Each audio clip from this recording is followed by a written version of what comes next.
उत्तर भारतातल्या सीमा हैदर प्रकरणासारखंच एक प्रकरण ठाण्यातही घडलंय। आपल्या ठाण्यातून एका तरुणीनं लग्नासाठी थेट पाकिस्तान गाठलं। फेसबुकवर पाकिस्तानच्या एका तरुणाशी ओळख झाली आणि त्याच्याशी लग्न करायचं म्हणून ही तरुणी चक्क ठाण्याहून पाकिस्तानला गेली। रावळपिंडीजवळच्या अबोटाबादमध्ये ही तरुणी राहत होती। तिथे ती काही महिने राहिली आणि 17 जुलै रोजी भारतात परतली।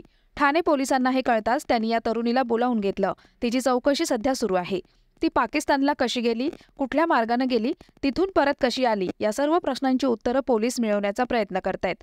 याबद्दल पोलिसांनी अधिक माहिती दिली आहे। या प्रकरणामध्ये पोलीस स्टेशन वर्तकनगर येथे गुन्हा दाखल करण्यात आला असून त्या अनुषंगानं सर्व स्तरावर पोलीस अधिकचा तपास करत आहेत। सर, ते डॉक्युमेंट जे आहेत, आधार कार्ड असेल किंवा पासपोर्ट, पॅन कार्ड, हे तिने कुठून बनवलं? कारण की अशी माहिती मिळते की एका एजंटच्या थ्रू तिने बनवलं आणि ती पाकिस्तानमध्ये गेली आणि पाकिस्तानमधून तिला पुन्हा विजा नव्हते भेटत म्हणून ती इंडियामध्ये आली।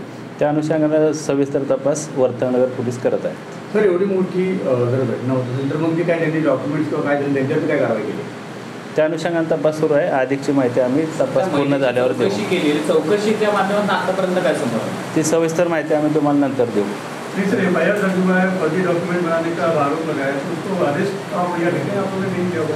उसके बारे में इन्वेस्टिगेशन चालू है। उसके हम जो इन्फॉर्मेशन है, डिटेल इन्फॉर्मेशन वो बाद में हम देंगे। काय कलम, कोणती कलम लावली? त्या अनुषंगाने सर्व माहिती आम्ही तुम्हाला नंतर देऊ।